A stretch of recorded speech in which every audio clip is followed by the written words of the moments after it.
So today is July 16th, and we are here today with Mr. H.C. Chang, a civil litigation attorney with 19 years of legal experience who is based here in Houston, Texas. My name is Ashley Sang, and I want to start off by asking, so where and when were you born? I was born on September 2nd, 1976 in Taipei City in Taiwan. It's quite a while ago, so obviously I don't remember everything. My early memory started only when I was 3 or 4 years of age.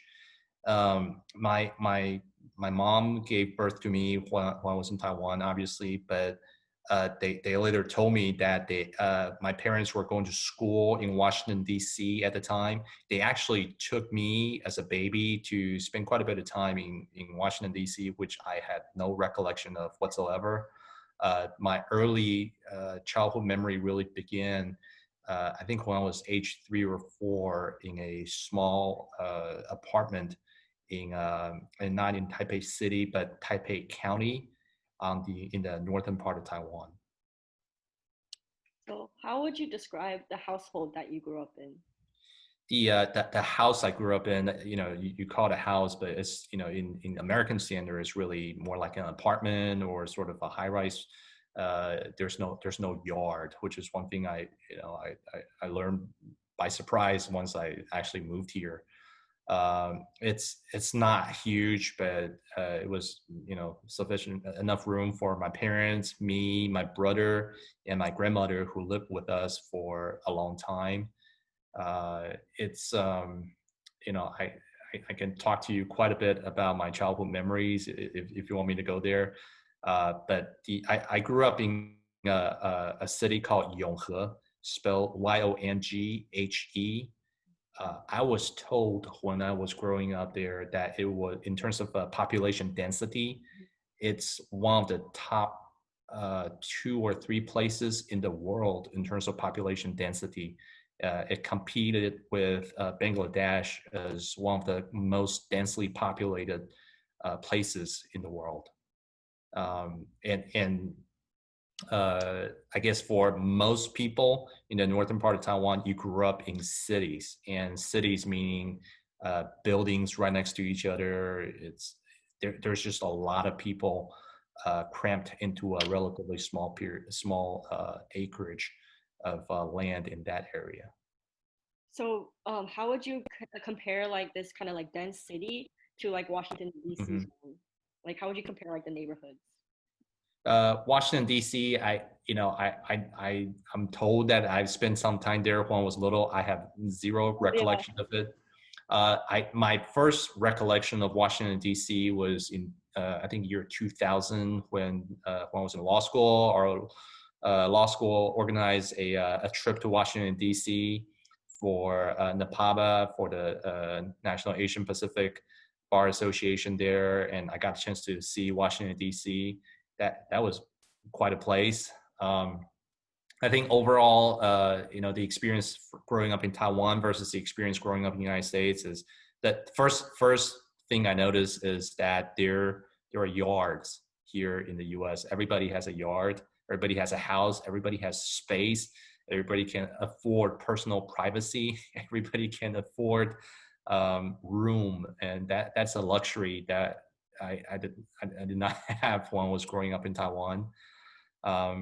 There's personal space, and people maintain their space, whether you like it or not. And then there are quite a number of things I was not expecting. When I first moved here from Taiwan, I moved here to Houston, Texas, in 1991. I think it was August 15, I want to say, 1991, when I turned 14. There are a number of things that that I immediately noticed that are things that we didn't have in Taiwan. For example, when you go out to eat at McDonald's, there's refills. You can get as much Coke or Sprite or whatever you want to drink to your heart's delight, and I didn't understand that. You can, when you buy things, you can return things within 30 days, which is something I did not expect at all. I thought, then why won't people just buy things and use it and then return it and get their money back? And which turned out, actually, there are quite a number of people doing that. There are a lot of cars. I'm used to seeing cars, but not this many cars. And I didn't understand that you can't go anywhere, at least not in Texas. You can't really go anywhere without cars.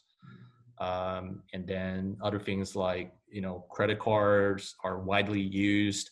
I use credit card multiple times a day, and nobody really asked to compare signature on the credit card. Nobody ever questioned, whether I'm this person, I'm the rightful owner of the credit card, things like that. These are,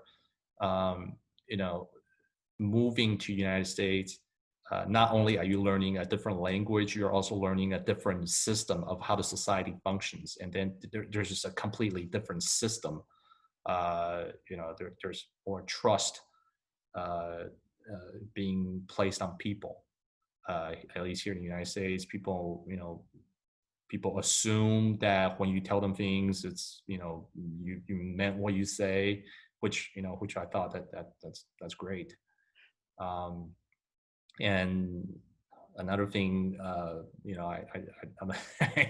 I know we only have limited time today. One other thing that I wasn't used to is when you go out to eat at restaurants, you actually have to tip. You leave 10, 15, 20% of tip. And, my first years here, I was not used to that concept, because in Taiwan or in, rest of Asia or most part of the world, service was supposed to be provided as part of employment. You're not supposed to pay for it separately. So that I was not accustomed to, which I think some people say, hey, Asian folks are less likely to tip. Well, yeah, that's not part of the culture.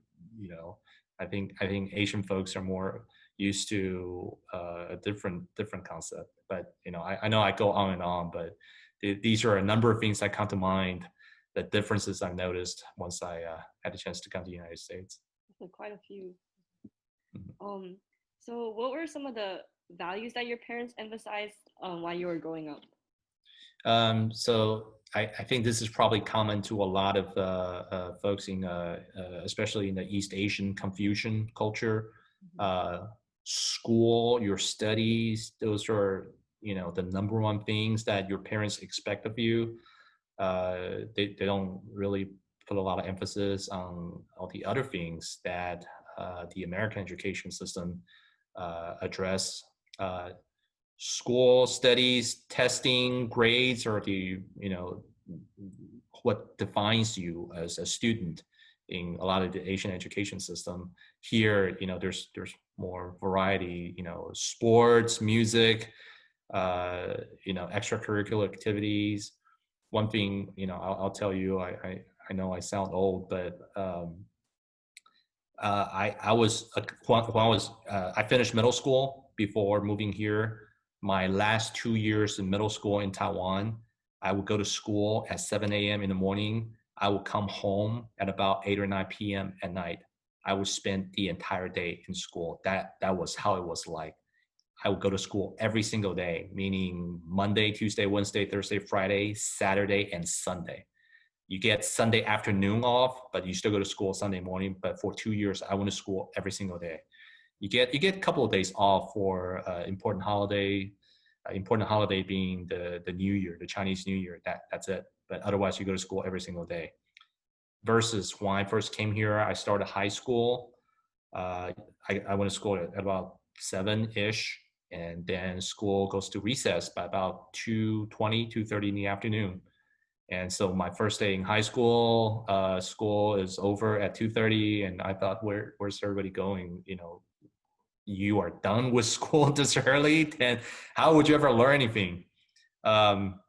So that was something that, I wasn't used to. But then, we realized studying or testing or memorizing the correct answer isn't all there is to learning, or isn't all there is to education.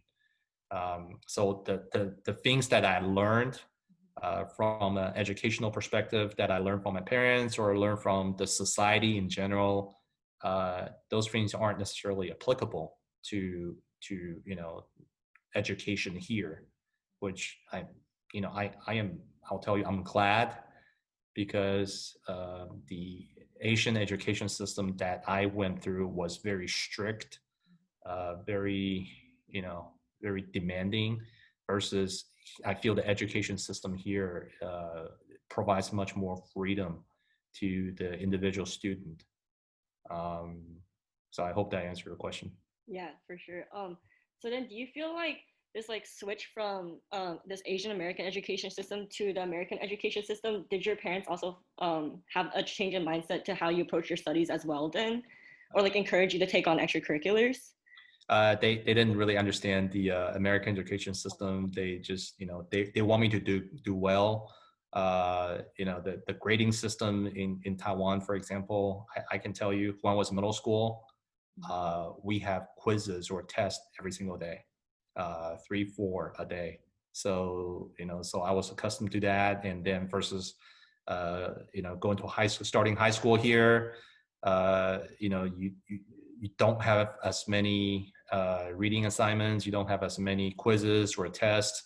I still remember vividly to this day, my first year attending high school here, I didn't have to study math for 1 full year. I opened the math algebra textbook and I thought to myself, this is high school math. I learned this in middle school in Taiwan. So that's different. But in terms of let me just say this. So a lot of people have criticisms of the different of the Asian education system. There's a lot of people who feel that that education system is more interested in test scores and training people to take tests. Versus the American education system, really makes a person, an individual out of one. What's better? I'll tell you, I prefer the American education system because it is more liberating. It has a lot more freedom. What is better for a person, that I'll have to let the educational specialist tell us that. So I know like most like Chinese schools like teach English, but did you still have like a kind of like shock or language shock when you came to the US? I did. So English was a compulsory course that every student had to take in Taiwan. So I took English, but when I say you learn English in school, that means they teach you things that can be tested on, like grammar, spelling, write a short paragraph, write an essay, things that can be graded on. It's not so much as teaching you how to use this language in real life here. How do you interact with an English speaker. So I quickly realized the stuff I learned in books don't necessarily prepare me for interaction with folks here in the U.S. But I think fortunately I learned quite a bit about English, about how to apply it from watching television. And I can tell you, I watch a lot of Sesame Streets as a high schooler, and I thought that was a great educational program. I still remember, it's probably before your time. You look like really, really young. I used to watch this show called Beverly Hills 90210. That was the show that all the cool kids watched. I watched a lot of sitcoms, and I learned how to speak English and how to interact with society from these television shows. So so I don't know if you ever heard the Beverly Hills 90210 or shows back in the days. On Fridays, they Channel 13, ABC, they used to have what's called TGIF. They have all these shows. They would start with I think Family Matter with Steve Urkel. That's probably way before your time as well. They have what's that show with Bob Saget, the family in San Francisco. I can't remember the name of that show right now, but that was my gateway to learning the values, learning how things are done here in the United States. and then I will also learn what you see on television is not necessarily real life. So so it's a long learning process to learn how to, I guess, assimilate and integrate into the society. And again, I know I digress, but I hope I answer your questions. Yeah. So can you tell us a little bit more about the college you attended? So I went to a University of Texas at Austin, which I was, it's, hook 'em horns. Um, it's, it, I still remember to this day, the, how anxious I felt about, making it to UT, because UT, in my opinion, is the greatest public school in the entire state. I know Aggies may disagree with that, but who cares? And so if coming to United States was sort of a liberating experience relative to the experience I had in Taiwan, going to college is an even more eye-opening experience in that there's even more freedom. I didn't live with my parents or my family when I attended college in Austin. And Austin, I don't know if you're familiar with Austin. I imagine you may have been there a time or two, but going to school in Austin is a very, very free, liberal city. And, being there alone by yourself without any authority over you, it's an opportunity for you to grow up on your own. And I still remember a number of folks I've met in my freshman year at UT in Austin. Some of the folks were they enjoyed their freedom without any restraint, unfortunately, and they didn't last very long. But I met some of my best friends to this day in UT. And maybe I need to give you a little bit of a background. So in my generation, in the 90s, there was a wave of young, either teenage or middle school to high school folks from Taiwan whose parents brought them here in the United States for either high school or college. There's a term for it. It's called 小留学生 in Chinese, meaning young students, young overseas students. It's not one or two. There's got to be tens, if not hundreds of thousands of other guys and girls like me who were raised in Asian culture and who were dropped off. A lot of times, some people have their parents with them. Some people do not have their parents with them. And people like me, people with similar backgrounds, we seek each other out. We are companions to each other. We understand what it is like to have to learn a different language, a different culture, and not having parents who understand how things work here in the United States. And we rely on each other to grow up and to figure things out on our own. So in that context, I met a lot of folks who were like me, who were originally from Taiwan, either in Houston or in Austin, and especially when I was in Austin, there were a lot of folks who they don't need to say anything, and they already understand the things I had to go through. We have a common background, we have a common culture, we have the common language, not just Chinese or English, but we understand each other. And obviously we band together, and to this day, I still have some of my best friends who had that kind of experience as I did. And then Austin is just great. I went back to Austin 4 times last year. 2 of the times were not voluntary, but I'll tell you that later. Austin is a great place. And college is an experience that allows you to see things through your own eyes without authority, without somebody else, telling you how to see things. And so that was an enormously liberating experience as well. And I'm happy to tell you more about my thoughts on college and things like that. But I like to hear what you like to know.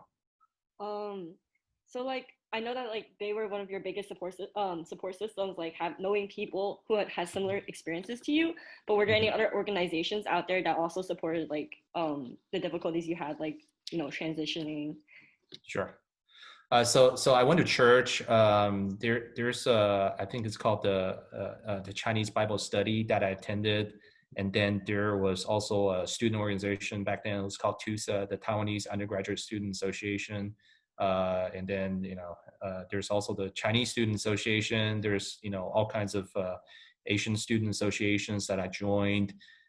You meet people through these organizations. You venture out. You know, of course there's drinking involved, and then there looking back, we were college age, but we're all just kids. We have no idea what is going on. But these organizations, you meet a lot of great people in these organizations, and a lot of people just kind of they become your friends, they become your peers, they help you, they provide their experience to you. And then you wouldn't be a true Taiwanese person unless you karaoke a time or two back then. So there was a karaoke joint called the Hunan Palace, where everybody goes on the weekends. You would go there, and people would sing, people would eat there, and people would socialize. And through this socialization process, you meet other people, you hear their experiences, you extend your circle. And that's that was the things that's the thing that everybody did back in the days. But these organizations, similar to what we're doing today, they provide a social context. They help you meet people. They help you, Maslow's hierarchy. There's the different levels of need that a person has, but there's self-actualization, there's social needs, and you kind of fulfill these needs, through your extended circle. Oh, and then there were two fraternities, two Asian fraternities. One's the Lambdas, and one's the Omegas. And I think the Omegas they were just started a year or two before I went to UT. It may have started the year I went there, and just young Asian guys trying to prove themselves. And again, the things that the Asian guys did back then are pretty silly. we do things to try to make us look badder than we really are. There's street racing, and then people,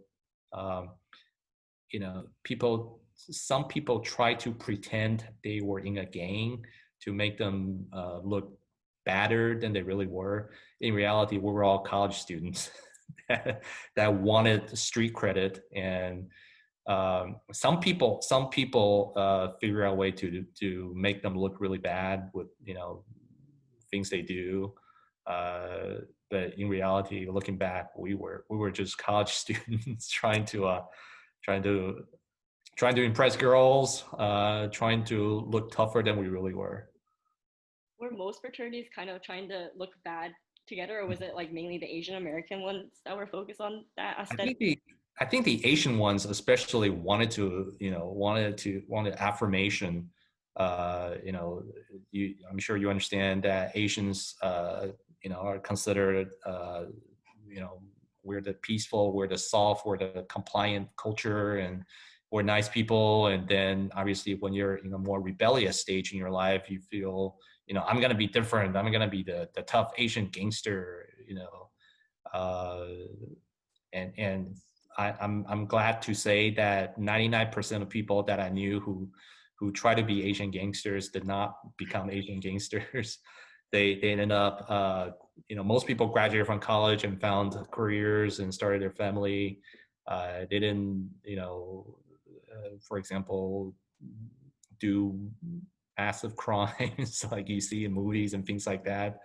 But a lot of these things were certainly just things that people did to find validation, especially in a young age. Back then people used to it used to be the cars, for example. There's the Acura Integra, there's the Toyota Celica, there's the Mitsubishi Mitsubishi, I forgot what car it is, that people who can afford those cars would get those cars and they would suit them up, and they would occasionally race around. I don't think you can drive those into campus, but they would race around campus or on weekends. There are guys who managed to find, some alcohol, and they would use those as status symbols or as ways to impress, girls in sororities. But I suspect that's what a lot of young guys wanted to do, is to to look tough and to impress girls, which I am sure that's what motivates a lot of society, not just Asian societies, but a lot of societies in general. Are there fraternities in Rice? Nope. There.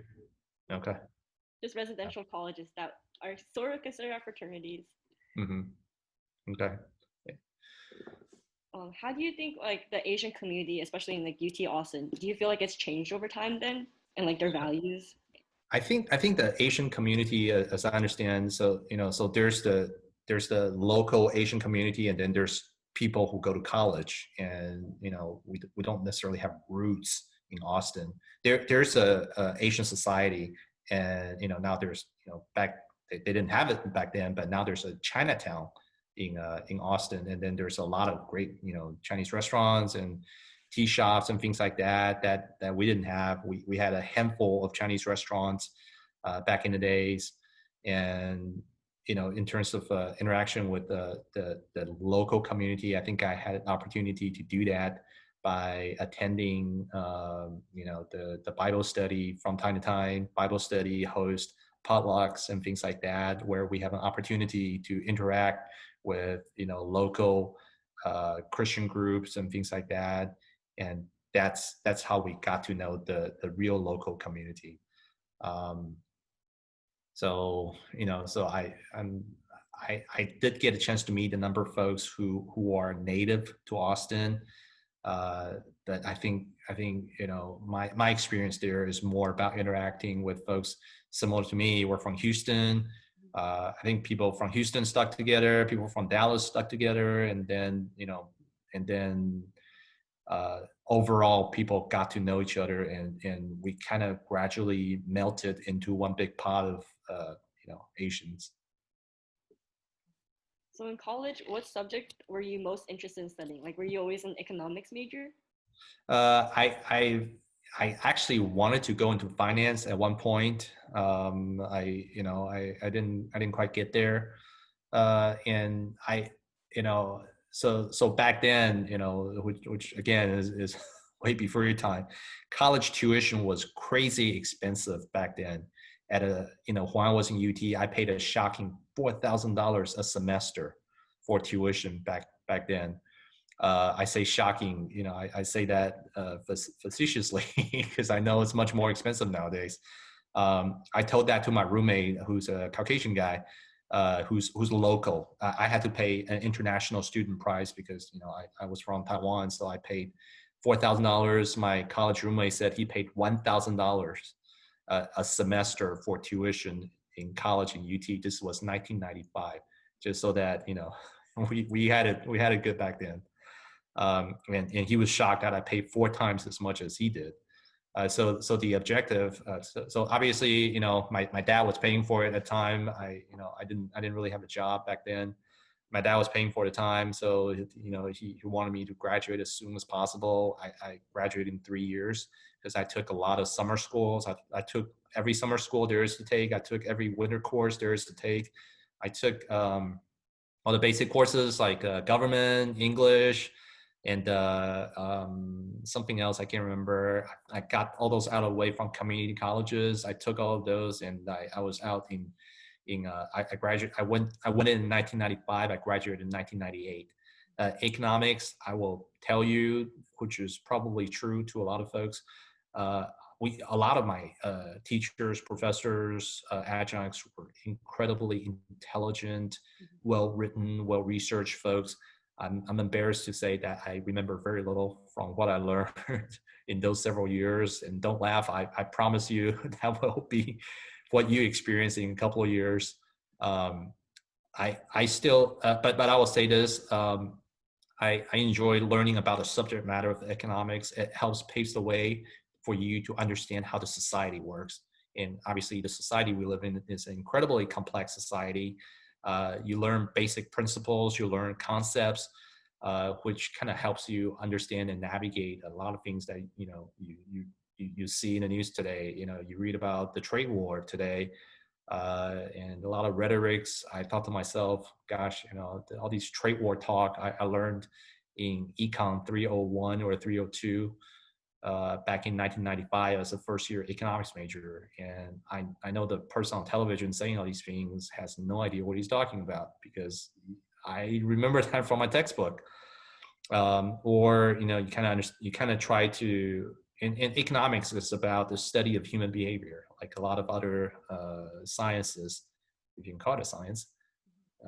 But through this process, you kind of understand human behavior. You kind of understand why things, why people do certain things. If I have a choice to do it over again, I think I would probably still choose economics.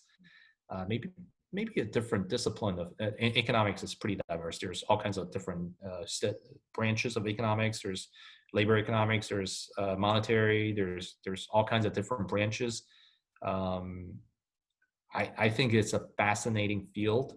I would encourage everybody, whether you have an opportunity to go into this field or not, at least take macroeconomics, microeconomics. It will help you understand the world much, much better.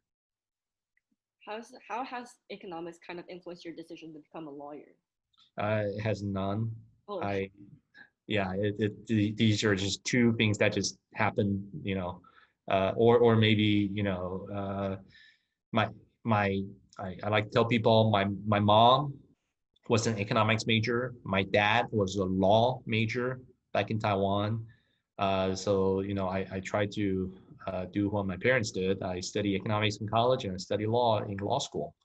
But graduating from college in 3 years, you got to figure out something else to do. You can go find a job, or you can keep going to school.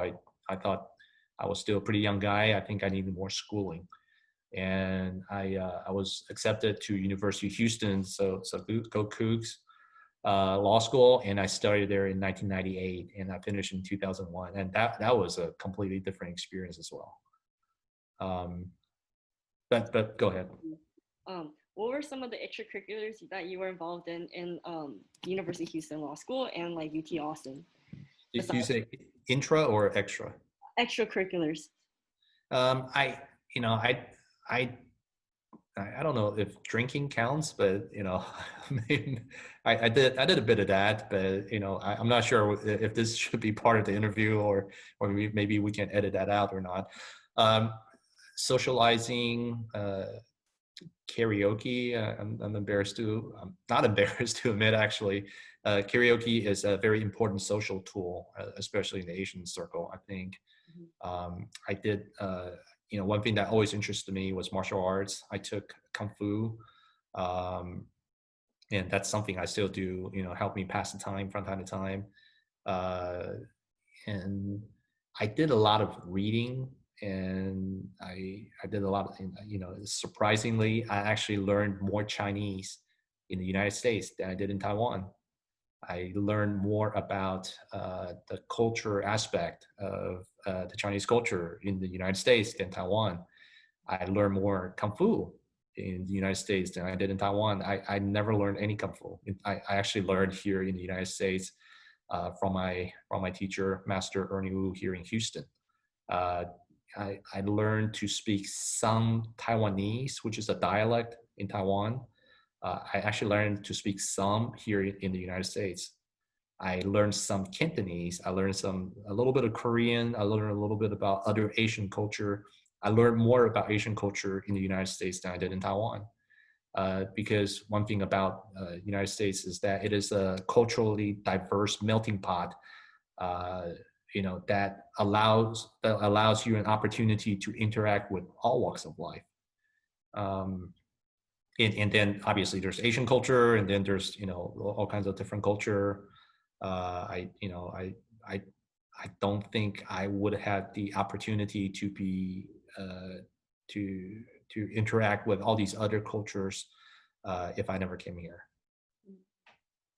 And then, you asked about extracurricular activities. So there's the benefit I had, living in Houston is we have what's called it used to be called a Chinese Culture Center.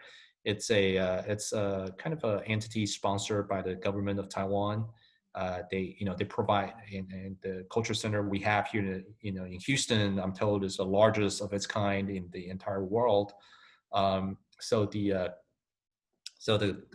Taiwan wants to take care of its overseas compatriots, and there are a lot of folks from Taiwan. I'm sure you've heard here in the United States, and the government has all these programs. For example, they have a pretty decent sized library that has hundreds of thousands of volumes of books. I remember I used to read 4 books a day. The reason why I used to read 4 books a day is because you can check out 4 books a day back in the days. And growing up, I would just go to the Chinese Culture Center and check out 4 books and read them as much as I could. Because like I mentioned before, when school is over at 2:30, then what are you going to do for the rest of the day, right? So I read and I read and I read, and I enjoy a lot of poetry reading. That was a time when I just memorized a lot of Chinese poetry, and so the things I got to do even in college or even in law school was actually get more familiarized with the Chinese culture, and and I guess that's all that comes to mind at this point. So thinking back to your time in college, like what were some of your most defining moments? Defining moments, I think, I remember finishing my first year in college. I went to visit my good friend Billy Chen. I think I was 18 or close to 19 at a point. Billy Chen pulled out a case of beer and said, "Hey, have you ever had one of these before?" And I said, "What are these?" And I think those were Budweisers. And he said, "Hey, let's drink like like what everybody else in Austin, Texas was doing at the time." So I quickly learned that I was allergic to beer at the time. I did not know that, because the next day I woke up with red rashes around my body. I realized, oh wow, drinking was not as fun as all these commercials made it look like it was. I don't think there was a moment or a period of time where I would say, hey, that changed my life, or hey, that was looking back, that shaped my personality. I think it was a very gradual process. You first of all, the values you learn in Taiwan is different than the values here, and then the values you learn in high school is different from the values you learned in college. If in high school it was still okay to be obedient, to follow what your teacher tells you, in college, doing what you're told is not considered cool. And then learning to be free-spirited, learning to be independent over not overnight, but over a period of 3 years, learning how to pay bills, which may sound simple now, but balancing your checkbook was difficult. I know this may be a little it sounds a little old for you, but I used to live off of $200 a month. um, you know that and that obviously doesn't cover dorm or apartment rental. That's just everything you want to spend on $200 is it. I had a friend who lived with his sister, and their weekly expenditure is $20. I don't know how they managed to survive off of $20 a week, but things were different back in the 90s. And my next question kind of goes back into like college acceptances. Do you feel like there was any sort of bias against Asian American applicants in like these elite higher education systems? I would say there is similar to and that's an issue that we're still seeing today. So as Asians, our experience is probably going to be different from other minority groups. And that's an issue. You know, there's a lot of controversy, and I know the Asian community is divided on that. But I still remember, you know, I did fairly well in my SAT. I did, you know, fairly well in my LSAT, and that's the entrance exam for law school. I scored, I think, 94 percentile in my LSAT, and I applied for University of Texas Law School. I wasn't accepted, and then there were folks from, you know, other ethnic groups who scored about 20 points below me in LSAT, and they were accepted to UT Law School. You know, as an applicant back then, I felt, you know, I understand the need for diversity, but you know, it seemed unfair to me at the time. Obviously, over time, you know, I know there's a lot of discussion, there's a lot of debate over this issue. You know, I feel affirmative action, you know, as a lot of Asian folks feel, comes, you know, at an expense of Asian Americans. Do I feel affirmative action is beneficial for the country in general? I do. I do feel that colleges, universities, and educational institutes will benefit by diversity, by being more inclusive, by enlarging access to all racial and ethnic groups. I do feel that way. But you know, we also understand that as an Asian, that means you'll have to score much better, much higher in your GPA, in your SAT scores, or your graduate school entrance exams. Is that fair? I'm I don't know. You tell me. It is a tough issue.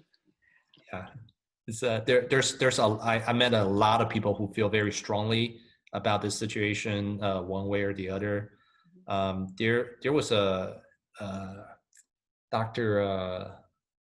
Dr. Poon, I believe, who did extensive research on the issue of diversity on college admission. I didn't, you know, I'm a part of OCA Greater Houston. We tried to invite her to come to Houston to talk last year, but she wasn't available back then.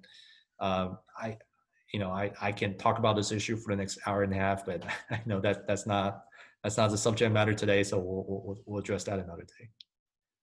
So kind of going into your career, what drew you to becoming like a civil litigation attorney in particular? So you know, kind of like many parts of my life, I wasn't planning on doing that at first. I wanted to do something else when I was in law school. I thought I was going to do international law, which you know, your expectations, your things you prepare yourself to do quickly changed once you actually graduate from school, and the stuff you do actually, you know, it changed. It just changed. So my first job, graduating from law school, the first law firm I worked at, the first lawyer I worked at, he did litigation, he did civil litigation. So, you know, so that's kind of what brought me into this field. And when you say civil litigation is pretty broad. You know, it's a, you know, the first step you took into this career is what kind of shapes you down the road as well. So I did civil litigation in the first firm I worked at. I did civil litigation in the second law firm I worked at. Different scope. I did more towards general litigation. The first career. Second one was more towards maritime litigation, which required more litigation in federal court rather than state court. And then my third job, which is my current one, that I started back in 2006, I want to say, it's more towards medical related litigation. They're all different, but then they're all very similar. You know, once you got used to the system in general, you kind of know how the system works. You kind of know what to expect, how to apply the system, how to use the system, and that's what I've been doing for, let me see, this is 2020, 19 years, going on 20 next year. What about your career are you most passionate about? One thing I'm glad that I got to do in this job that I'm doing right now is you actually get to help people. I know you hear that from time to time, and I know they actually joked about it in in medical school. A lot of medical school applicants, when they were filling out their applications, people will say, "Why do you want to go to medical school?" And a lot of people say, "We want to help people." And medical school reviewers will say, "Ha ha ha! You and 5,000 other kids want to help people. What makes you different?" For me, I can tell you, I really got to help people. I'm on the plaintiff side, which means I represent the people. I represent, Black, white, Asian, Hispanic. I got a chance to meet and speak with hundreds, if not thousands of people. I hear their problems, I hear their concerns, and I do, like I said, I do a medical litigation, which means I handle a lot of medical malpractices. I can tell you there are a lot of medical malpractices taking place every single day throughout hospitals, clinics, throughout the entire state, throughout the entire country. There's a study from Johns Hopkins University from a few years ago that estimates uh, medical malpractice being one of the top causes of death. I think top three or Top four. three, yeah. Medical malpractice, yeah. That study estimates about 250,000 people will die from medical malpractice per year. That estimate obviously a little higher than from other studies I've seen, but I've seen studies estimating anywhere from 100 to 250,000 people will die per year due to medical malpractice. I got a chance to represent some of those people, and I can tell you there are a lot of mistakes made, and these things can ruin people's lives. Or there are other medical malpractices that do not kill people, but will paralyze people for the rest of their lives. I'm thankful, that I have a decent job that pays the bills, but I'm also thankful that there's sort of a, I guess, again, like what Maslow said, self-actualization, that I actually got a chance to help people. Mm-hmm. There's a gentleman in Dallas that I got a chance to help. Throughout the lawsuit process can easily take 2-3 years. I received countless calls from him in the middle of the night. He called me when his car was being repossessed. His car was being repossessed because he couldn't work. He couldn't work because he became paralyzed from his waist down. He became paralyzed from the waist down because this particular medical provider gave him medications that he should not have received. And because of clear and unquestionable medical malpractice, this person who had 4 children and a relatively newlywed wife, his livelihood is ruined, and he was not able to care for himself, and he had a lot of pride in being the breadwinner for his family, and now he lost everything. And we were able to, through about 2 years of the litigation process, negotiate a pretty decent settlement for him to help him take care of himself, take care of his family, take care of his wife.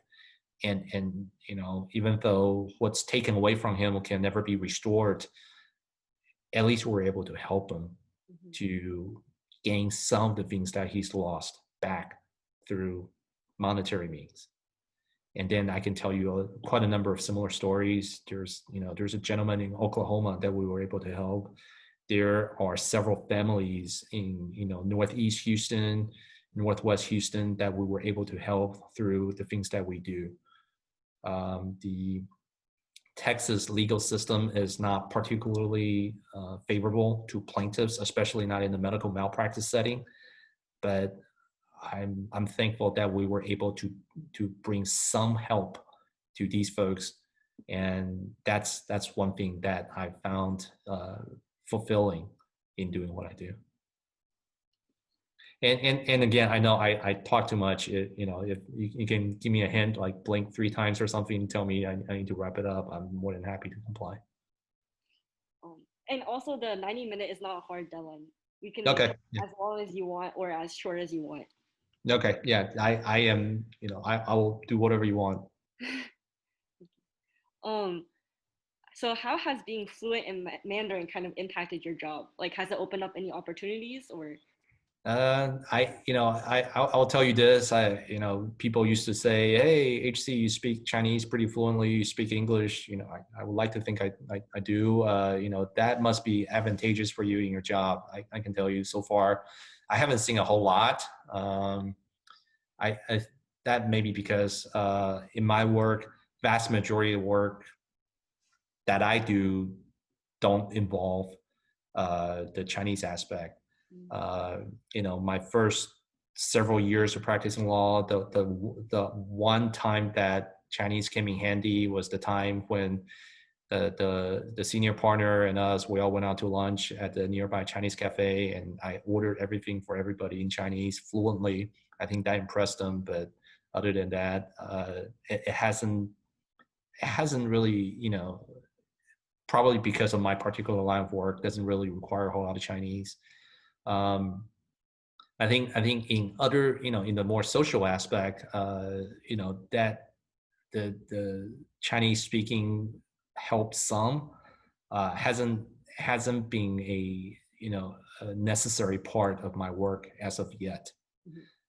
Every once in a while, there's a potential client who will call who don't speak a whole lot of English and speak some Chinese, and I'll be able to communicate with them on that way. But in terms of, for example, when I go to court, when I write a motion, when I argue a case, haven't used it a whole lot just yet. But one day, maybe something else would require my Mandarin speaking ability. We shall see. So in light of this pandemic, have you taken on any cases kind of related to the coronavirus in any way? Actually, we have not, and so one thing that our firm discussed and that we decided on is we are not taking any cases of medical malpractice cases related to COVID-19, and we did that for a reason. So to this day, today is July 15, or today's July 16 actually. So ever since the virus first erupted towards the end of December in 2019 to this day, it's been about 6 to 7 months almost. And us as mankind, we still understand very little about this virus. And initially, I will say, I don't think anybody really expected this virus to go out of hand like the way it did. I don't think Dr. Fauci, knew that this was going to be this bad back in January or February, much less the average person, much less your, average medical providers here in Houston or elsewhere. So there, I read it somewhere that 40% of the mortality took place in nursing homes. And then there were a lot of mortalities, here and there. Usually that, standard medical malpractice is that the medical providers meet the standard of care in providing optimal care, or, provide ordinary care or reasonable care to the patient. And you can always make an argument that they could have done more to prevent the spread of coronavirus to their patient. But our firm feel that it is not fair to require or to expect that medical providers to understand the transmission of coronavirus on such a large and massive scale. So our firm, purposefully decided that we understand that the medical providers throughout the country are doing the best they can to address this virus, and it's not fair to go after them, so to speak, in a legal sense. So, so our firm is not, I'm sure there are other firms out there who do that, but,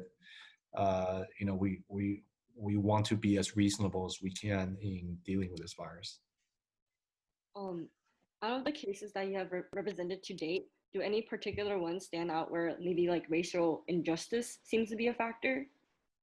Racial injustice, I wouldn't say that, and so my perspective on that, my perspective on that may be a little different from for some other folks.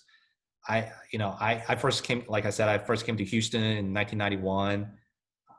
I experienced little to no racial discrimination that I can tell. I experienced little to no overt racism. that I can think of. The one example that I can think of actually took place in Austin, my first year in college. I was walking on the street. It's called Guadalupe. It's the main street for UT. There's a lot of folks, students, or there used to be a lot of homeless folks on that street. I still remember walking down that street, and this one Caucasian guy walked up to me and looked at me and said, "Hey, why don't you go back to your country?" And I was shocked, and I had no idea why he would randomly approach me, and because I've never met that person, I didn't say a thing to him, and I had no idea what triggered that reaction. But that was my only experience that I would say, constitutes racial motivated challenges. But can we pause for a second? I have something to address at 7. That will take me maybe 5 or 6 minutes. I will be right back. Yeah, no problems. Okay, all right, thanks a lot. I'll be right back. No problem.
Hello, I am back. Sorry, by the way.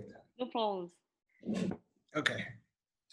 So I think we're discussing, I guess, the racial injustice aspect. Um, I don't think I would say I experienced a whole lot overt racism. Could there have been something done behind my back without me knowing? That's absolutely possible. Um, I would say, in maybe Houston is different relative to other places in the country. The terrible things you read about, like back in March, there's a family in Midland, Texas, who were attacked by some guy who thought they were there to spread coronavirus because they were Asian and they were not even Chinese. I have never experienced something like that. Mhm. And so I guess I'm probably more fortunate relative to most other people. Um, the high school I went to was very diverse, and this was in 1991. Uh, we had pretty much every ethnic group. College I went to, UT, was obviously very diverse as well. So I guess I feel relatively more fortunate that I don't have a whole lot of negative experience in that regard. I will share with you, on the other hand, uh, in my line of work, um, it's predominantly Caucasian. I can tell you and things obviously change over time. When I first started practicing law in 2001, in the earlier days, it used to be I would go to court, I would look to the left, I would look to the right. I would be the only non-Caucasian person in the courtroom. That still happens quite a bit today, but I'm seeing more and more minority attorneys showing up in courtrooms, and the practice law obviously is pretty diverse as well. On the immigration bar, there's a lot of attorneys, minority attorneys. I think in the patent bar, there's quite a bit of that as well.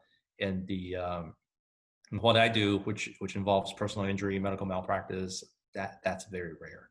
Mhm. Um, but that being said, over time in the litigation arena, you see the door being opened wider and wider, and then you see more and more minorities slowly coming into this particular field. So why might you think that there's like less Asian Americans in like the field of law and litigation in particular? Not necessarily in litigation, but there because there's quite a bit of Asian lawyers in litigation. But in terms of showing up in court, Mhm. uh, people might think, hey, you're a litigator, that means you go to court all the time. That's not necessarily the case. I go to court maybe 5 or 6 times a year. Um, Litigation doesn't mean you always show up to court. It means you deal with litigation, which 90% of litigation is discovery, which means that's things that's done outside of court. But when you go to court, that means something didn't quite work out. You have a dispute with the other side. You go to court for a hearing to ask the judge to decide something, or you ask the judge to approve something. You show up to court and you look to your fellow lawyers there, and you are the only person of color in the entire room. Um, you know you get I am completely used to it. I don't feel discriminated against or anything like that. uh you know I think most of the Asian lawyers that I know of don't practice this particular field. uh and again, there are tons, thousands, tens of thousands of Asian lawyers in city Houston alone. But most people practice other areas. There's a lot of transactional lawyers, there's a lot of immigration lawyers, there's a lot of intellectual property lawyers. There's a ton of those. I can't necessarily tell you why people don't go into litigation, but this field is, you know, this field meaning personal injury litigation, is predominantly Caucasian driven. Um, it My line of work requires quite a bit of um, what's the term I should use? Uh, there's a lot of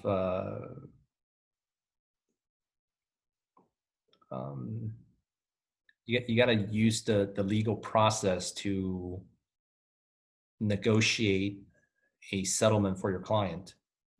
And that process is kind of a way of demanding the other side to pay money for your client, and the other side never willingly pays anything unless you can prove your case. And throughout this process, there's a lot of threats that you make. There's a lot of chest beating. There's a bravado, and for whatever reason, we just don't see a lot of Asian participation in this particular line of work. I'm not saying there isn't, because there is. There's just not as many as how Asian Americans have represented in other line of work. There's a ton of Asian lawyers in corporate law. There's a ton of I know if you ever come to the AAB at Houston, there's a lot of good lawyers in different areas of law, just not a whole lot in litigation. How has coronavirus kind of impacted your practice, and how have you adjusted to it? So, we for me, I still go to work. I went to work every single day. I have to adjust in that. Obviously, nobody goes to court now. If you want a hearing before a judge, you have to request a hearing, mostly by Zoom or some other some online tools.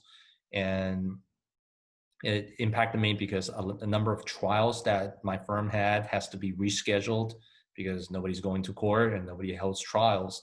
And the downside to that is, having a trial setting in litigation means, that's the expected time frame your case is supposed to resolve. And if you can't have trials, that means the things will never resolve. And if you don't have things to resolve, sort of technical difficulty. Yes, your voice sounds a little hazy right now. Okay. Oh, now it's much better. Sorry. Much better. Okay. Yeah, it's probably just Wi-Fi slowing down. So coronavirus obviously means that nobody's going to court. You can't have trials. A date of trial is when a case is supposed to resolve. And if you can't have a trial, that means your case won't resolve. Not only will a case resolve, it will continue to drag on. Cases cost money to operate, and your law firm is continuing to spend money on cases. And your client who's being injured, who's suffered some type of tort, which is tort means a civil wrong, they won't get compensated. And so people want to know what's going to happen to their cases, and it's just a continuation. It's just delay for your clients getting compensation or getting some kind of justice. And as we all know, I think it was Martin Luther King or some other person who said justice delayed is justice denied. So coronavirus pushes a lot of things back. That said, there are also some cases where we are fortunate enough to resolve through the use of technology. We were able to negotiate a number of cases to be resolved online without seeing other people without being in the same room with the defense lawyers. We're able to negotiate and come to conclusions with the use of technology. And I can also tell you that throughout my practice, there were a number of times when I have never met opposing counsel in person, but we were able to negotiate a conclusion of the case by telephone or by internet, just various ways to resolve cases. But otherwise, I don't think I've met anyone who thought coronavirus, was a great thing for the legal profession, because it's not. It's just causing a lot of delays to the litigation system. And I'll also share with you, in law, there are two major fields. There's litigation, then there's transaction. I don't know that the folks who do transaction are impacted a whole lot, because nowadays a lot of transactions done by internet, by email, by phone, by Zoom meetings anyway. So I don't think it impacts transaction folks as much as it does to the litigation folks. So how do you compare like these online platforms to in-person like interactions then for like either work, social experiences, Mm-hmm. etc.? So, when we're doing things online, one thing, for example, one thing we do a lot in litigation is deposition. Deposition means you go into court. I'm sorry, you go into, usually somebody's conference room and you depose a witness, meaning you ask the witness questions, and sometimes it requires a physical presence in order to get as much information as you can out of a witness.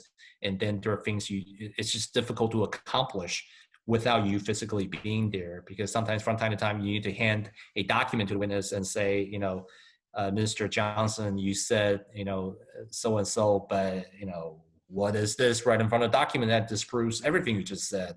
That's part of the cross-examination. And that's kind of the Perry Mason moment that you see from time to time in movies, because those moments actually happen. It's difficult to get that without a physical presence. That said, there's a lot of legal services, court reporting services who have ways to supplement that. I just took a class yesterday on technology, and some people say, hey, you can use this particular tool so that you can still cross-examine your witnesses effectively, just like you were there in person. I haven't used it yet, so I can't tell you a whole lot how well it works or doesn't work, but let me do that and follow up with you in 3 months or 6 months and see how well that position went.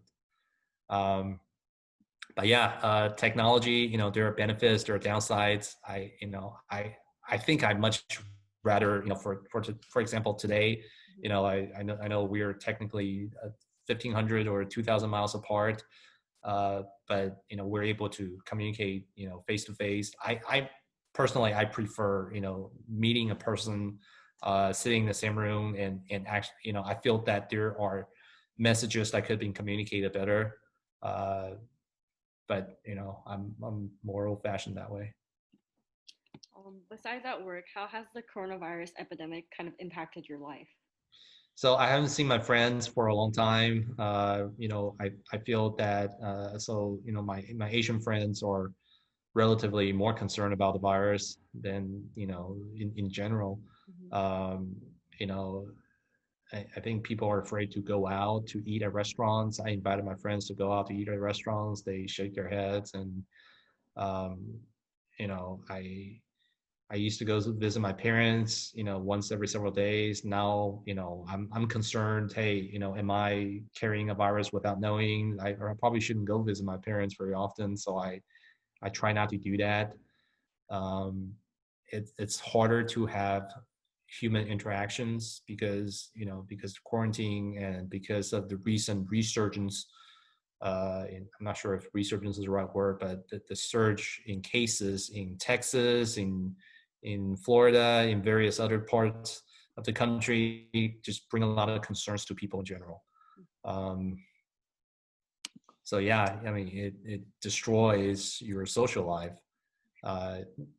You kind of learn to do things on your own. This solitude may be a way for you to get more acquainted with yourself. Do you feel like that also like increased like stress and anxiety, especially for the future? Maybe not. There are obviously two sides to everything, right? So the plus side is you don't have to deal with drama. You don't have to deal with other people's business, and I think that's probably a net reduction of stress in general, is not having to deal with other people. So you get a little bit more time on your hand. So I spend more time online and things like that. Is that a good thing? No, I think I spent too much time online already. And I think I need to go out and meet people and hang out with people. And when you're young, your parents used to say, go out and play outside. I think I think I need to do that more. How did you feel hearing about some of the assumptions made about the Asian community being more susceptible to the virus? And, I think that only goes to show that, 130 some odd years after the Chinese Exclusion Act of 1882, people still are prone to assumptions, stereotypes, things like that. People used to think that Chinese folks are more susceptible to, doing opium or gambling or prostitution or all these negative traits that used to be associated with Chinese. 130 or 40 years later, it is still easy for people in times of crises to jump to conclusion. Mm-hmm. And in the last several years, unfortunately, we see a trend toward that direction. We see people making certain conclusions about certain racial and ethnic groups being more likely to do certain things, which, I hope that Asian American groups in general, that we have learned lessons from yesterday, Mm-hmm. that we one time were the subject of discrimination, and I hope that we learned lessons in one, uh, having a more open mind in general, Mm-hmm. and two, avoid the temptation of emotion and try to understand more. And I think it's disheartening to see that some of the Asian Americans actually are even less tolerant than we would hope for. Um, uh, Equality and acceptance of other racial minority groups. I wish that in general that we as a society, we as Asian Americans, and we as a society in general learn to be more tolerant, learn to be more forgiving, and remember what we learned from yesterday, that because these things were done to us doesn't mean we should do it unto other people. So then, kind of like in the light of the Black Lives Matter movement, do you think Asian Americans should be like in solidarity with the African Americans? I think 100% without a question, Asian Americans should be in solidarity with African American community. I feel that there's a lot of misunderstanding, that there's a lot of, I'll say that we too are capable of stereotyping other racial and minority groups. And I hope that we learned the lessons from yesterday, that it wasn't pleasant when it was done to us, and therefore we shouldn't do it to others either. That said, I think this is a gradual learning process. So America as a country, over time, learned the valuable lesson of rejecting racism, rejecting stereotype. And it's only after 200 some odd years that we are still struggling, and we're still learning, we're still in this process of moving forward. And as Asian Americans, I think the first Asian Americans stepped in onto the coast of California in, I think, 1840 or 1850s. Over time, I think we as a racial minority group have not, had as much of an urgency or a need to learn this lesson. And I think within our own community, we should accelerate the process and understand that racism is not a one-way street. Mm-hmm. That we experience racism in the yesteryears, but our community is capable and very much practices racism against other racial minority groups. I wish that people will learn the lessons that our forefathers learned, accepting a different direction. But also, do you consider like COVID-19 kind of like a setback for Asian American progression? In terms of progression, in terms of what? Like racially, socially. Um, I think, you know, so I'm a member of OCA Greater Houston, and we hear about these things quite a bit. I think the latest numbers that I've heard of is that there's about 2,000 reported cases of instances of hate against Asians throughout the country. I think there were quite a number in California. I'm somewhat relieved to report that we have relatively few in Texas. Doesn't mean, well, obviously one is too many, but so we talked about the instance against the Asian family, the Burmese family that took place in Midland, Texas in March of this year, which was a horrific crime. I believe FBI has investigated as a hate crime and has charged the perpetrator. And then outside of that, there are relatively few racially motivated cases here in Texas. So I guess that's somewhat a relief. I feel that in general, our community is somewhat, from what I can see, that there is a sharp debate ongoing within at least the Chinese community that I can see. Some people feel that we should be more supportive of the,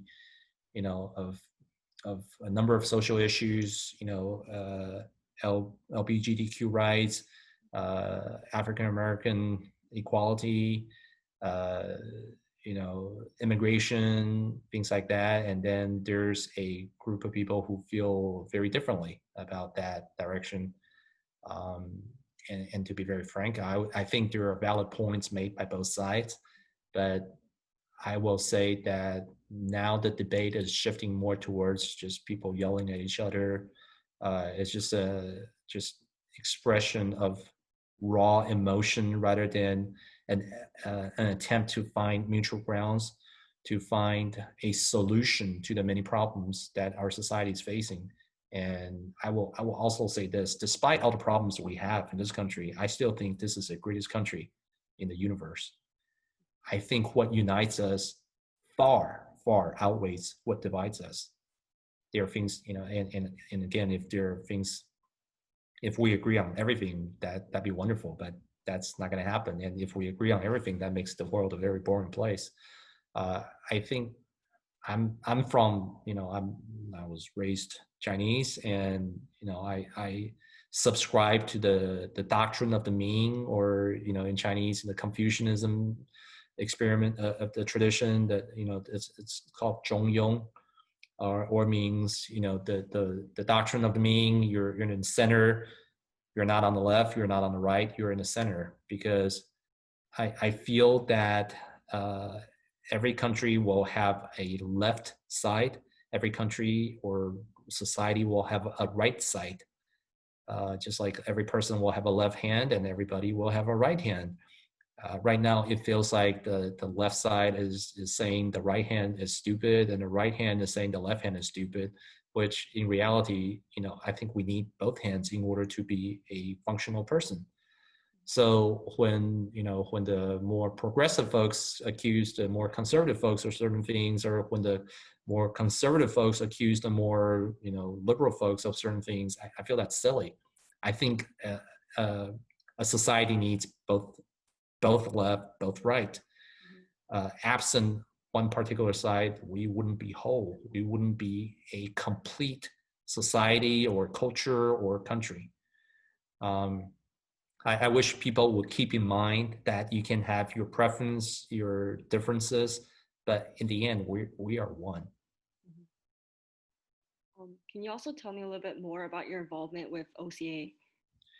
Sure. So Cecil Fong was the one who kind of introduced me to OCA by offering me free food initially, which I agreed to come to some of the dinners at first, and quickly realized that they're surprised. So I'm now I'm now serving my second, going on third year in OCA. I joined OCA in 2000 and I think 18, I want to say. First, I signed up for the board, and then last year they said, "Hey, why don't you serve as a president this year?" I didn't say no quickly enough, so now I'm here. Um, I guess this is an opportunity for you to give back to your community, to do things for the community. In OCA is all about advocacy. Is to advocate for those in need, and I'm happy to say that I got a chance to advocate for part of our community. A friend of mine asked me how much money do I get by serving OCA. I started laughing. I said, "You think I get money by serving OCA? No, I have to pay money in order to be here." I think at the end of the day, whatever it is you do, whatever walk of life, whatever stage of life you're in, if there's an opportunity for you to give back to your community, you should absolutely, without a question, you should absolutely do it. There's a phrase in Chinese is, I will say it, and it's called 勿以善小而不为，勿以恶小而为之. It means if there's a, loosely translated, if there's a good thing, even if it's small, don't not do it because it's small. Mm-hmm. Just do it. Just do it for the benefit, not for yourself, but for others. Do you feel Asian Americans might be like less forthcoming to fight for their legal rights and fight for like their own advocacy? Yes, indeed. In terms of legal rights, I think, for example, in law, it's pretty rare for me to come across, I guess, an East Asian individual. I think East Asian folks are reluctant to resort to court or legal system. South Asian folks are not shy at all. I guess so. I guess that's a cultural distinction. I guess the East Asian, the Confucian influence culture circles are less likely to interact with government or public services or the legal system. I almost feel that the culture discourages people from speaking out. The culture is, the East Asian culture doesn't really encourage people to complain. The culture more or less wants you to just suck up and just take it. So I would say, my experience interacting with East Asian folks is that they're far less likely to utilize government services or benefits, in a particular sense. So then how can they like be better informed or like educated about their rights? Is that kind of like what OCA does? Yes. So we've been trying very hard. Debbie Chen, I don't know if you ever met her and get a chance to talk to her. Debbie Chen is a wonderful human being. And if she's watching, I think she deserves a raise. So Debbie Chen tries diligently to even get people to answer their census. And we OCA, we put out signs. We have volunteers trying to reach out to people and ask them to please just fill out your census. It takes 10 minutes to fill out your census. It's required and it's anonymous. The information in census cannot be used against you. Even for folks who aren't citizens, you're still required to fill out your census. And even then, we have a hard time getting people to do that. We have a hard time encouraging, people to vote. Voting, I voted 2 weeks ago. It took me about 5 minutes to finish the whole process, but Asian turnout, Chinese turnout, unfortunately, is low. And the Chinese turnout, unfortunately, is so low that we drag down the average rate for all Asians. We hope there are ways for us to engage people to come out and to vote, to fill out their census, but we're not as successful as we want to be in getting people to exercise their legal rights. Mm-hmm. So if you have any good ideas, please write us, email us. We are more than happy to talk to you if you have a way to get people to vote. With that, I have one observation, to share as well. So I'm from Taiwan. The voting rate in Taiwan is very high. It's usually in the 70 to 80% range, far higher than here in the United States. There used to be 80 to 90% at one point during presidential elections, that's because people feel very strongly about their political beliefs. Now, in a democracy, that can be very incredibly polarizing. So on one hand, we wish people to engage civically and to exercise their right and to exercise what I consider to be a duty as part of democracy and go vote. On the other hand, I think the reason why people don't vote, Chinese folks don't vote as high rate as we'd like, is because they don't feel it makes a particular purpose one way or the other, whether they vote or not. And they probably don't feel that way because whether you elect a Republican or Democrat probably won't matter as much to them, and probably for a good reason, because their lives will continue on. So perhaps, the silver lining in the low turnout in Asian votes is that these things aren't as polarizing or as politically instigating to our community. So perhaps that's a silver lining that we can deduct from the low turnout rates. That said, please vote. Can you also tell me a little bit more about your cultural and art activities? Cultural activities. So I volunteer. I involuntarily volunteer at this group. It's called the Legend of Taiwan. Legend of Taiwan does what we do, dragon dance. So I participate in that dragon dance. You may be able to find us at www.legendoftaiwan.com, or I'm not sure if that website is still working, but if you just Google Legend of Taiwan Houston, you should be able to see us. We participated in the Thanksgiving parade starting in 2017 or 18, I forgot which year. It's kind of our way of bring out about our culture to the community in general. So dragon dance, I'm not sure if you've seen it before. You probably have. It's a prop shaped in a dragon, and we have about 8 to 10 folks holding on to a pole, and we run around and we do all kinds of tricks.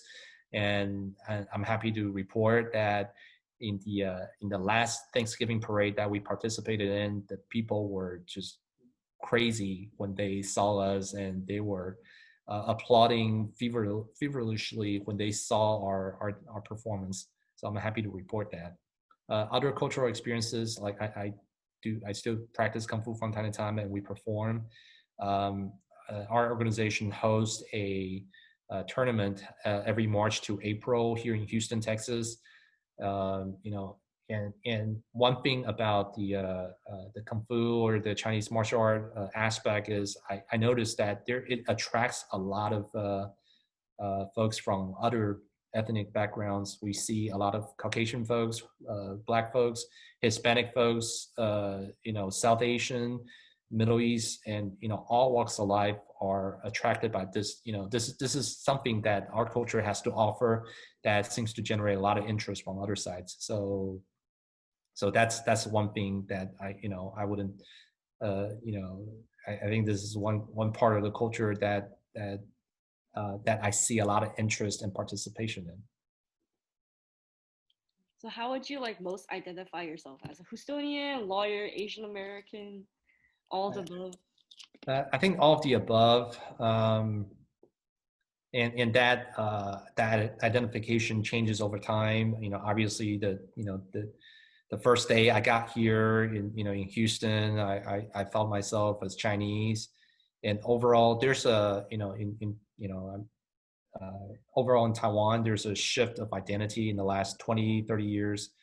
It used to be vast majority of people identified themselves as Chinese, and over the last 20 or 30 years, that identification has shifted gradually towards Taiwanese rather than Chinese. And then, for better or worse, that's the sentiment changes due to a variety of reasons. And then I think for me, gradually, I feel the Taiwanese identity.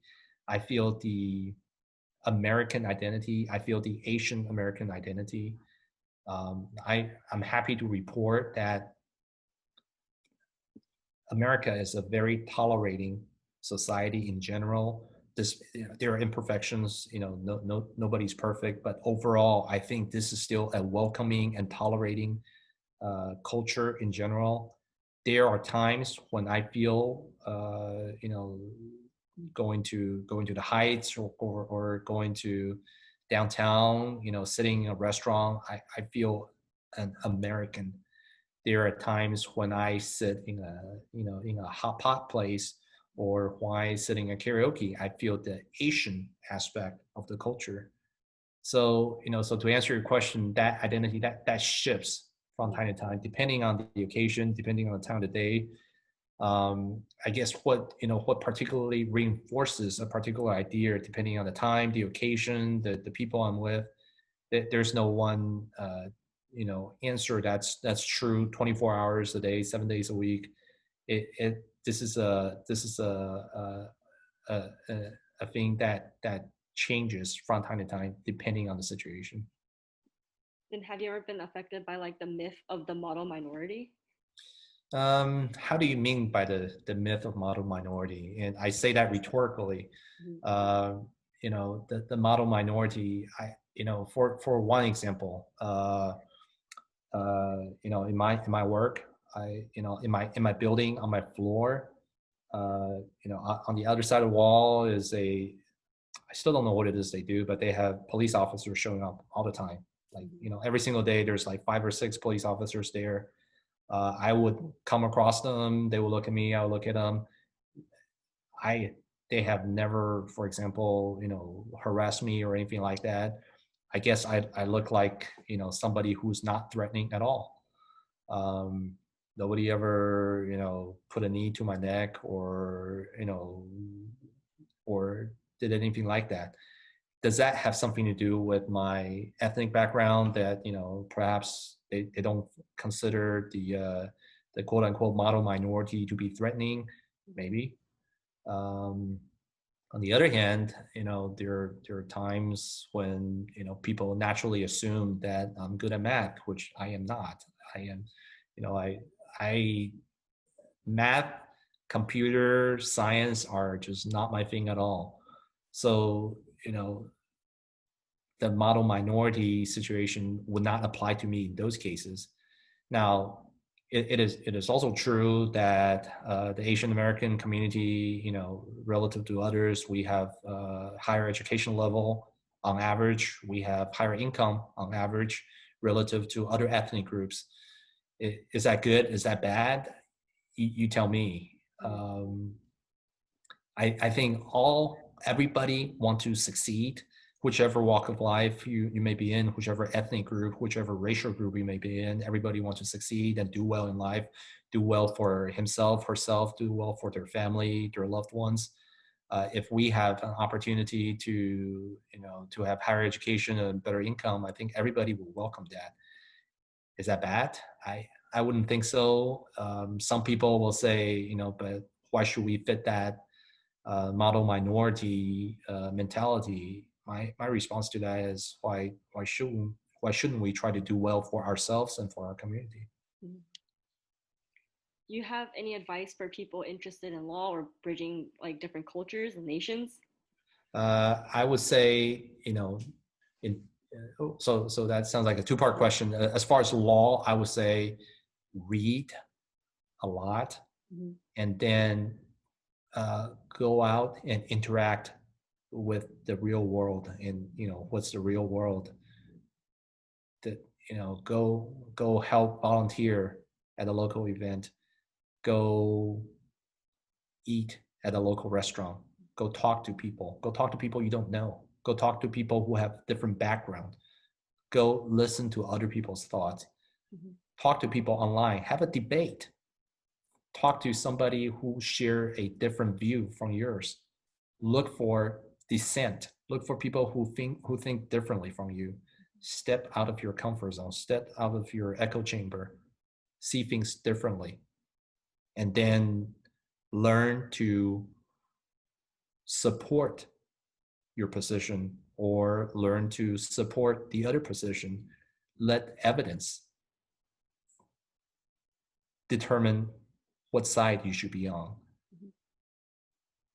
Have some real life experience, read.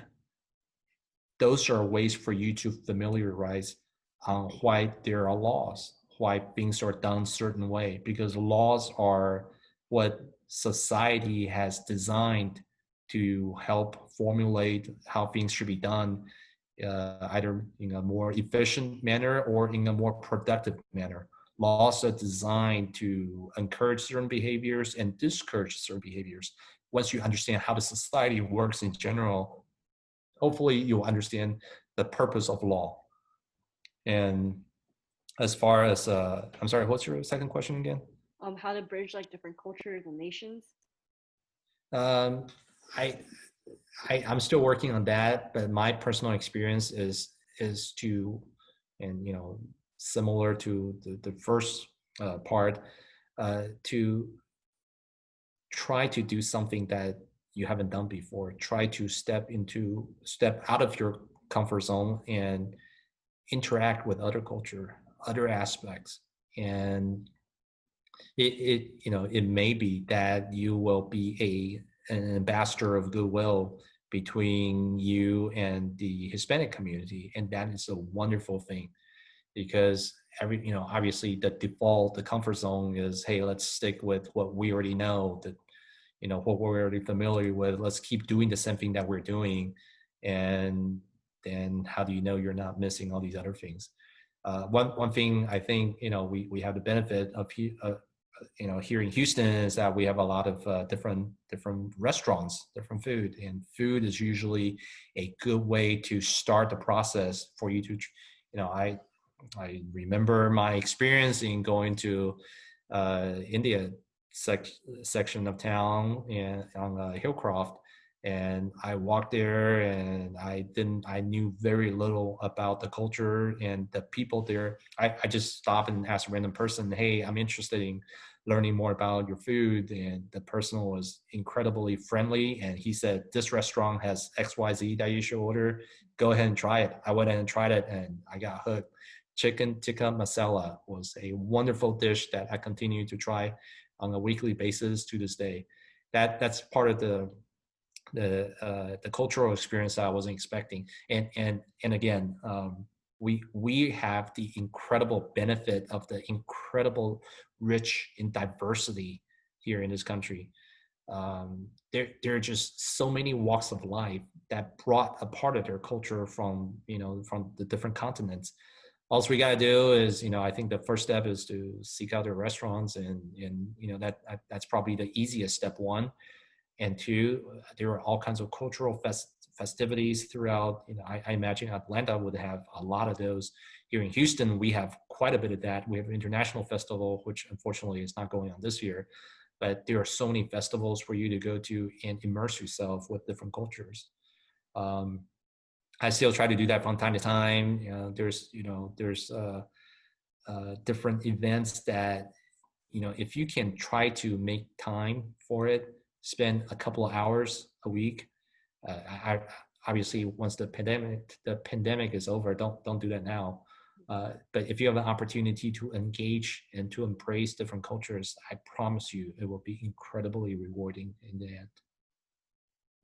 That's all for my questions. Is there anything else you would like to add? Uh, I I can't think of anything right now. I know I've been yakking and for the last, let's see, hour 9 minutes. So I know we're a little bit over time, but um, I would say that for me, the American experience has been incredibly profound and rewarding and enriching.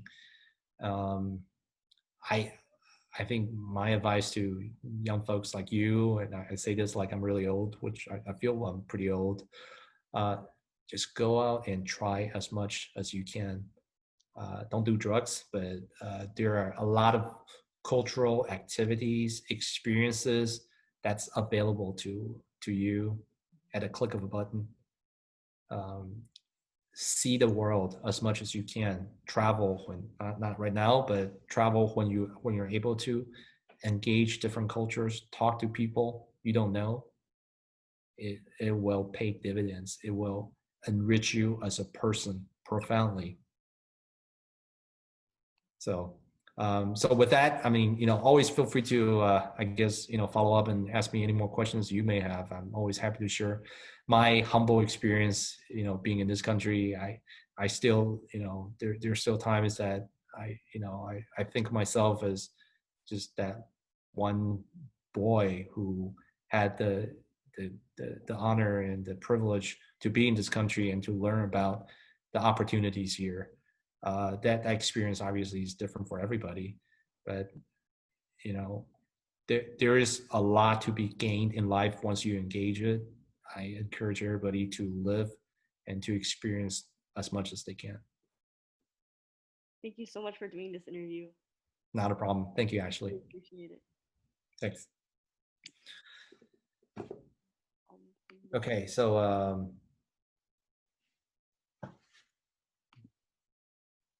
so let me see. So we good? Mm-hmm. Okay. I don't think I have. Can't think of my first interaction with America. So I got here, and my dad and my uncle took me and my dad to the local DMV because we were trying to get my dad a driver's license because, like I said, if you don't have a car, you can't get anywhere. So we were standing in the DMV, which, as you know, has a very long line. So we're just waiting in line. My uncle said, "Hey, young man, don't waste, you're here, make use of your time because we're Asian. We want to make it work. We want to be diligent and we want to use our time wisely." And he said, "Hey, you just got into this country. Why don't you learn some English? Look at all those pictures and charts on the DMV's wall and, and see what those things say and memorize phrases and vocabulary. So, improve your English proficiency." So I thought, that's a great idea. Let me go do that. So I had a pen and paper. So I started reading all these signs on the DMV's walls. And, I thought I took English when I was in Taiwan. I thought I should understand at least some of it. And I read this one sign and I just couldn't understand it. I don't understand anything it says. And I went back to my uncle and I said, "Uncle, this sign is really difficult. I don't understand just, all these vocabularies they're using." My uncle said, "Of course, it's Spanish." Oh. So that, then I realized, oh, wow, not everything here is written in English. Spanish is the second most used language in this country. There were times, so my grandmother lived with us for quite a while. And there were, actually, no, that, maybe another day.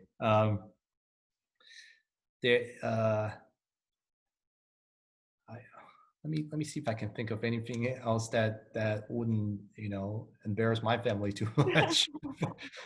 But the experience. There's still, like George Strait in his songs, sometimes he still feels 25. There are times I still feel like, I just step off the boat. That there's still a lot about the society, about the, things in general that I haven't learned yet, despite me having been here for the last 28 or 29 years. I just learned recently, that there's this thing called crabgrass that you do not want on your lawn. And, I used to feel, oh, it's green, it's growing our lawn, so what's so bad about it? Until people said, that's not how lawns work here in this country. So I went out and went to Home Depot and bought a whole bunch of grass treatment and finally began to learn how to use a small lawnmower, which, there are a number of Hispanic folks waiting outside of Home Depot. They look at me, they're like, this guy doesn't even know what he's doing. We live in the